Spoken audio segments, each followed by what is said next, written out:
It's my pleasure to stand with members of our council and Mayor White, as well as Representatives Chandra Dillard and Senator Carl Allen on this historic moment.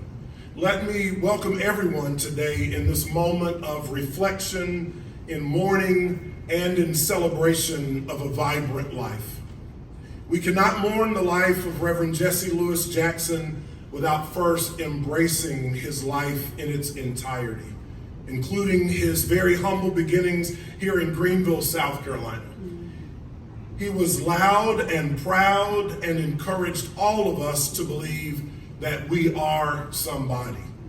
Jesus said in John chapter 4, verse 44, "A prophet is not without honor except in his own country."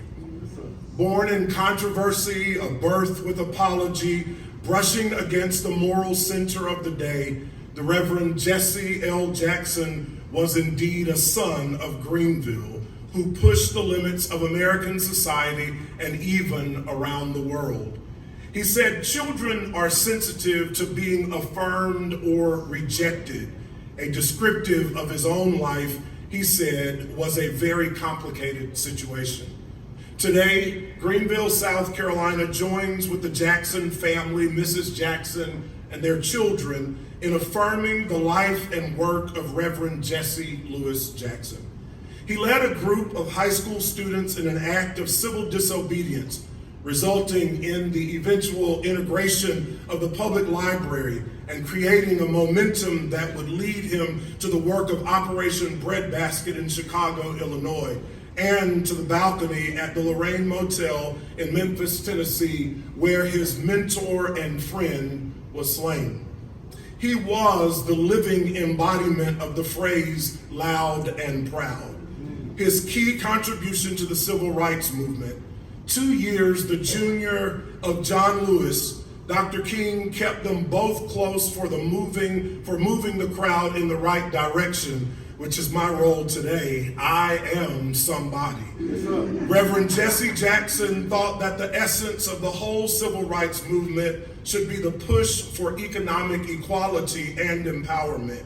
It is what we have been left to contend with today and in the days ahead. Make no mistake about Reverend Jackson's motivations in leading Operation Push for economic equality and eventually the Rainbow Push Coalition in swinging the sword for justice and economic equality.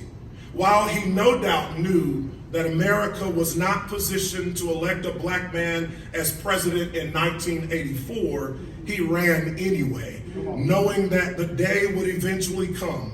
He was willing to push against the door until it opened for the 44th president of the United States, Barack Hussein Obama.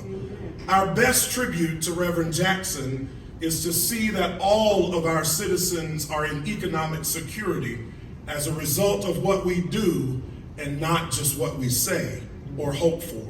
So we are required to dedicate ourselves to economic equality in deed, not word, and a commitment to a tangible memorial to the work of this Greenvillian born and forged in this community whose work is felt around the world.